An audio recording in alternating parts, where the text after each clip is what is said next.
tuwid, hinawalang sala sa paniniwala sa Diyos. At sinabi ng Diyos kay Abraham na ang lahat ng mga bansa ay pagpapalain sa pamamagitan niya. Kaya ang mga may pananampalataya ay ang mga pinagpala kasama ni Abraham.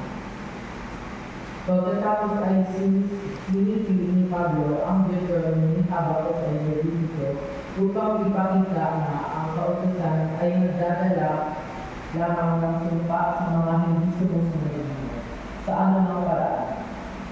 Hindi ito tungkol sa pananampalataya. Ito ay tungkol sa aksyon.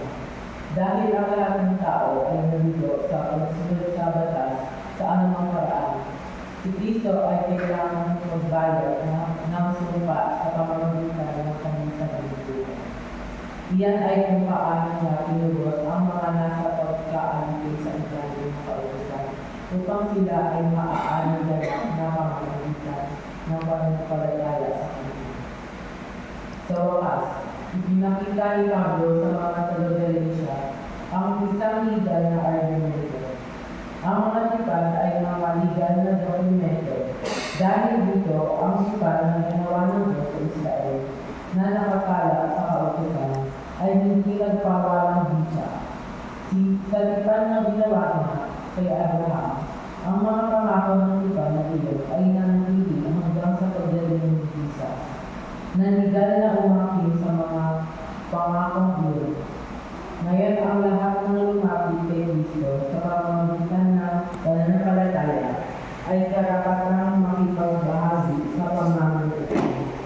Kabilang ang mga Judyo na kilala bilang mga Greek. Sa katunayan, ang legal na transaction iyon ay nagbibigay sa mga mananampalataya ng permanenteng kasaluan bilang mga anak ng Diyos.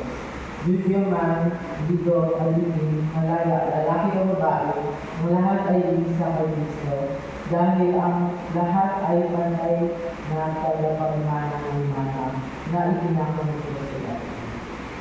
Yun lang po ang aking Kristo. Amen. Mga bata nito, nahihirapan na. May gamit na.